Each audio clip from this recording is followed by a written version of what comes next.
how to reverse engineer that to have predictable profits so that you can engineer your numbers to match your goals that we are setting. So we're going to show you how to simply process and calculate your room rate per hour. And some of you may have heard of that before. Some of you don't. Maybe you call it a different name, but basically it's understanding your utilization rates to use those numbers to make smarter business decisions so that we're able to develop pricing, packages, compensation, goals, and also hire, right? All of these things play a big part in understanding this one number, that room rate per hour. Okay, so I'm going to start with a story. I have a med spa and she's amazing and she's brilliant and she's super successful and she closes. But ultimately she discounts. And, we're looking at our numbers, we're looking at our expenses. She just can't understand it. So we immediately dove and jumped right into, okay, let's look at your specials. I want all of your specials to come through me. I want to look at all of your numbers. I don't want you to discount anything. Let's figure out what our minimum invoice needs to be. And first of all, we needed to start with our break-even number. And if you're not sure what that break-even number is, it's really simple. It's your payroll, it's your expenses, and it's your cost of goods, right? But also in that break-even number, you also need to have that built-in percentage where you pay your spa and you pay yourself if you're an owner. Those things are really, really important. So we want to make sure that we understand that. And from that, we can reverse engineer our pricing strategy and we can stop discounting below our cost. So we did this with her and her practice, and we were able to, within a couple of months, increase her revenue by 20%. It was really simple. Understanding that just doing a treatment or a one-off or just getting a client to do something sometimes is better than nothing, but understanding our minimum invoice spend was really clear and us setting a standard of success. And she was able to actually jump in and do that. She was not flying blind anymore, right? She was just throwing something out there, hoping it sticks and saying, well, something's better than nothing, right? If you're ready to do this for the business, and let's get started and jump right into this formula. First, you need to know, again, your monthly expenses. What are those? That's your cost of goods. Again, your payroll, your fixed costs like rent, utilities, software, your marketing, insurance, all of it. You want to take that full number and you're going to look at it over a period of time. The more, the better. If you can do year to date for your expenses, we can get a really good average for what it looks like on our spot in our business to start out, right? So we want to take that number and divide that by the number of hours you're open in the spa that month, right? Everything is different. Every month is different, but we're going for trends here because we have a couple of different ways to do this. Once you divide it by the numbers you're open, hours you're open that month, then you're going to divide it by the number of active treatment rooms you have in your spa. Now, I say active because I just did this with one of my med spas and they have 9 treatment rooms, but they only have 3 that are active, that are seeing clients.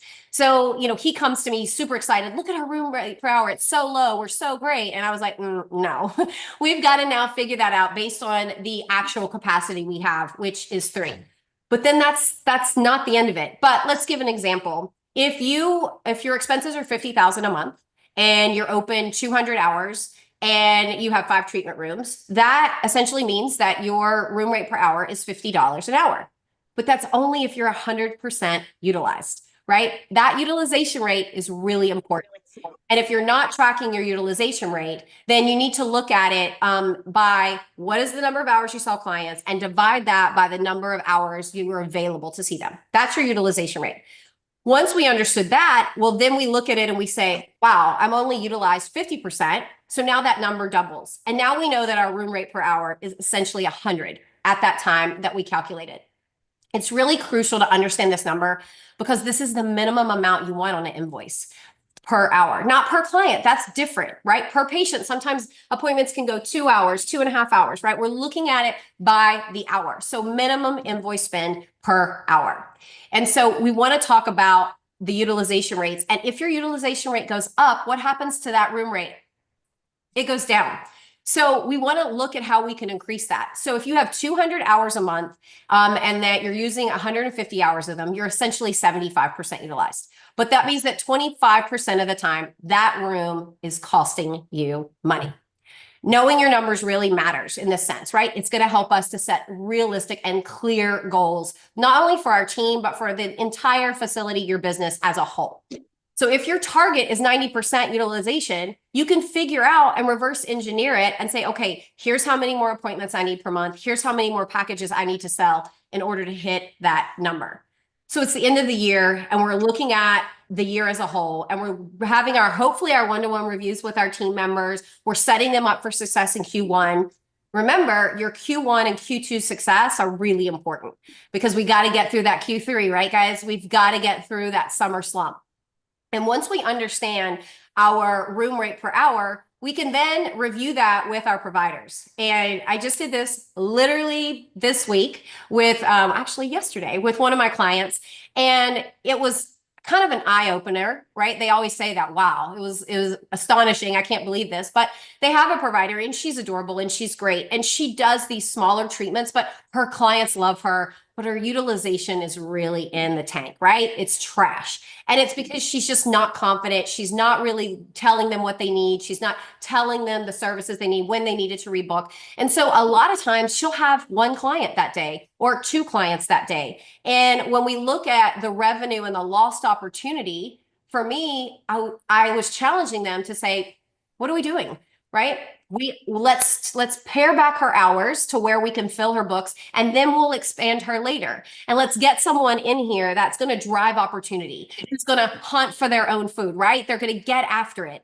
And I told them, and I use this as an example, if you rented a room for the week at a hotel, if you rented a room and you were like, okay, I really want to go stay at this room. Oh, the bathroom's beautiful and the view's gorgeous and the I can get room service, but she's there. She's there 1 hour a day and she's there and she is, maybe she'll be there later. Maybe she'll get somebody else. Maybe she won't. So you literally shut that room off and you never get to go because you're just not sure when you can use it. It's the same thing. You wouldn't do that then. And why do you do it in your treatment rooms now? So finding those people that are going to fill those rooms is really important because that's going to make your success that much more achievable. A lot of people meet me and sometimes they think the glass is half full, but I am truly a glass is half empty girl for sure, especially in business. I'm always thinking about what comes next for my clients, what comes next for my businesses, what comes next for what can happen, right? How do I be proactive instead of reactive? And this is how. I am consistently looking at my numbers. I'm looking at my projections and I am holding true to my goals so that we can truly hit it. I have another practice that, is renting a room. And I was like, okay, well, let's configure this. Let's look at this. What could this room be generating us per hour? What are we losing per hour? What are they paying you per month? And they're looking at, we're just going to need a new location. And I'm like, why do we need a new location? Let's shift this over here, change these hours. And now we have 2 treatment rooms for 2 new providers to generate revenue. Because if not, they were going to hit a ceiling. So we were able to shift that, maximize that, and now we're bringing on these new services they want without having to get a new facility, but understanding that one thing doesn't serve another, right? We don't just accept this as, oh, well, at least there's someone here, right? That's that glass is half empty. That's not how I operate. If you want to truly scale and grow, you need to be willing to really dive into these numbers and make those tough decisions. But if you want to get even deeper into the numbers, you can understand your room rate per hour as a whole, but ultimately you want to understand it by provider because every provider's utilization is different, right? So if you have a treatment room that is strictly assigned to Abby, now I can go in and I can reverse engineer the numbers a little differently. And I can take my pay, right? I can take the expenses and then the costs of that treatment and understand exactly what I need to make for every treatment and every hour that I'm in that room.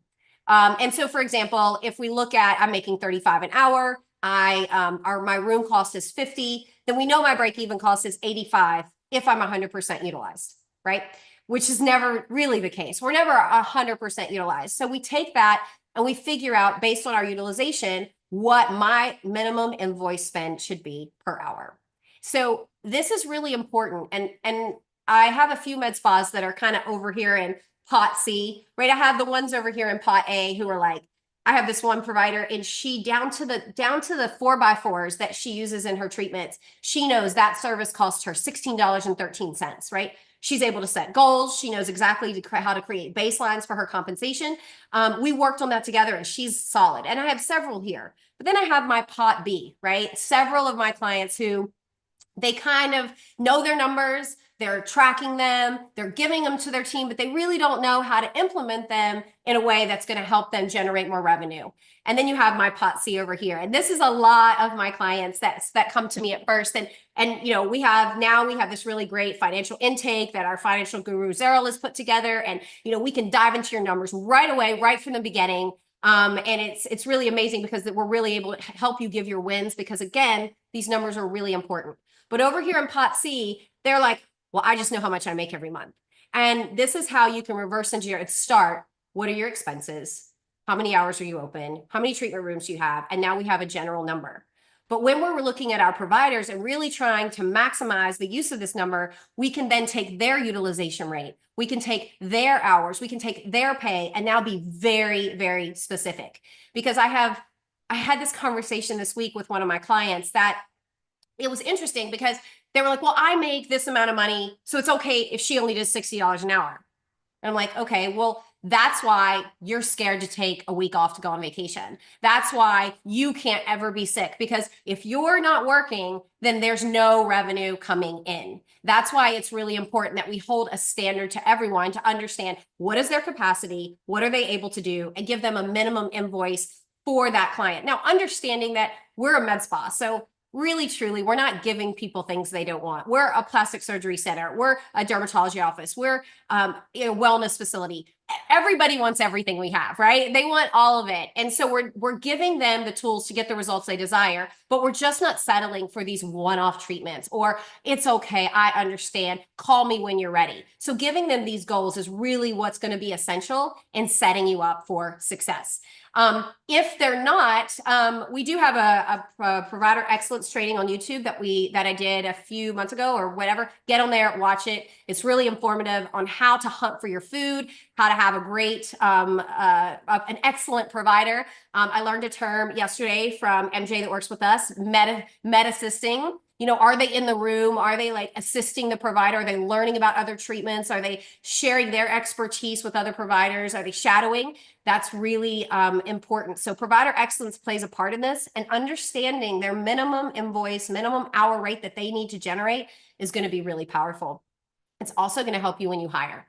If you're hiring someone and you know, like my one med spa, I was like, oh, our room rate per hour is only $350. And I'm like, oh my goodness. Okay, we need to jump into your P&L. We need to look and we need to really dive in. And here at Diamond, we do that. We get in and we can really cut the fat and really see where we can help you get that level down because that's not realistic for some of your smaller providers, but your larger, you know, your really, really experienced wellness specialists and your injectors, if you have those high ticket items, of course. But how do you generate revenue and just not break even is when everyone is exceeding their goals, excelling. All right, so once you know your numbers, you know how you can create profitable specials packages that are going to generate that revenue and success in 2025. So something else that's really important is I've seen lately that with onboarding clients that providers are offering, they're allowed to just offer discounts to their clients without any kind of accountability or oversight. And this sometimes will help us, this sometimes will show us that we're falling below that minimum number. We're falling below that minimum invoice. And so now they have a number, right? But you can give discounts up to this point, but after that, you can't do that, right? I'm not a fan of it, but if you're allowing them to do it, you absolutely need to have this put into play. You can also build packages out to improve your utilization rates as well, because you can build slower treatments with higher demand treatments so that all of your rooms are being used consistently. If you understand these numbers, you're going to see a change. You will, but you have to be willing to review them and adjust them quarterly. So when you're talking about goals for your team, you should be setting these every 90 days. You should be looking at these every quarter, setting realistic goals, looking at their averages for the previous quarter, and then and raising that by a percentage to continue to push them to their capacity, right? We're looking at that. So every quarter, we're also looking at our break even. What was our average spend in Q4, right? What does that look like? We're doing that with all of my clients right now here that I'm working with. We're looking, what is our average spend this in Q4? What is it going to be for January? What is our expectation? What is our projection? And so now we know that our break-even number is here. And that again means everybody wins. If we hit that number and we go above it, everybody's winning. We should never have bonuses until we hit that number. And then we can reverse engineer from that break-even number to look at our room rate per hour as a whole for your facility and your business, and then also for each individual provider. And we are giving that to them as well as their Q1 goals for January, February, March, or whatever quarter that you're in, making sure we adjust accordingly so we're backing those numbers up. So this week, I really want to challenge you. I want you to get into your numbers. I want you to reverse engineer your profits. I want you to look at your pricing. I want you to look at your compensation. I want you to look at your invoices. Like, what is your minimum? Are you hitting that? When you're doing your end of year reviews, it's an easy report to pull to look at their numbers and say, and look at your provider and say, this provider is consistently not hitting their invoice target, right? Their utilization rate is trash. At that point, we've given training, we've done all the things. Like, we hire lifelong employees, right? We're going to give you everything that we can, but ultimately it does come down to what opportunities are being missed. So we want to help you do that. So reverse engineering your profits. You're not only going to close out 2024 strong, but you're going to set 2025 up for success with some clear, actionable plans for growth in your business. But if you're not able to do that, if you jump into those numbers and you're not able to find those, right? You're not really sure where to start, we can help. We can absolutely maximize your opportunity. If you know me, or if you've ever heard me talk about numbers, I'm in love. It gets me excited. I love spreadsheets. And so we can dive into your numbers here at Diamond, and we can help you calculate these numbers. We can help you set your goals. We can give you your projections. We can help you look at understand your metrics and your KPIs so that you're not flying blind, that you're not just throwing specials out there every month just to drive traffic when ultimately it's costing you money. So remember that the numbers do not lie.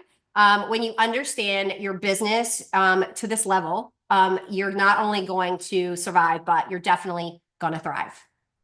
So if you love this training, make sure you share it with your team or another med spa that could benefit. You can always catch our replay on YouTube, get access for more free trainings that will help you grow your med spa. Visit our link tree, our social bio, join us live every Wednesday at 2:30 Central Time, same place. You can find us on Instagram, YouTube, Facebook, and LinkedIn. Awesome, Abby. Hey, quick question. So if a practice is wants to tackle this, right, and they've been only tracking like total revenue, what are the first like 3 metrics that I would want to dive into? You want to dive into first your break-even number, which is going to consist of what are your COGS, your cost of goods that you spend, what is your payroll, and what is your expenses. So expenses is all those things, like I was saying, is your utilities, your rent, your insurance. Those are considered expenses. Your cost of goods are things that you use specifically in treatments, and then your payroll. And I like to break those up into 3 groups, because if you're Med Spa A over here, you're not going to need just this general number, right? You're going to really be able to take that expense number or that payroll, that number that you pay that provider, and then add it to the COGS for that treatment and understand exactly what that minimum invoice should be for every treatment and really get down in the nitty gritty. But truly, if you're starting out, really look at what are all of your expenses on average per month, taking as much as you can year to date, dividing that by the months and really factoring that number. So you want to find your break-even number and then understanding what the hours you're going to work that month. So you can look at that month. So for the month of December, here we are. Here's our average hour per month, and then divide it by the number of active treatment rooms. So active treatment rooms, numbers of hours that you work, and then what are your total expenses? Awesome. Okay. And then once I have my numbers, right, because I think the first step, right, is like, I got to get my numbers. Second step, I have my numbers. Now, what the heck do I do with these numbers? Yep. So once you have all those numbers and you do that formula, the reverse engineer formula, where you look at your number, the hours that you're open and the active treatment rooms, now we know our minimum invoice spend across the board for our facility or our business. That's a generality, right? We're looking at it as a whole, like a minimum invoice. We did one today. Minimum invoice is 80%. So that's where you start. You find that number, but then you have to understand your utilization rate. So the next formula you need to factor in is your utilization rate. And that's the number of hours that you actually saw clients divided by the availability that you had. Once you understand your utilization rate, so if it's 50, you know that you're going to times that room rate per hour by 50%. And that's our new target. Our new target becomes an actual number based on our previous average of utilization over the last quarter.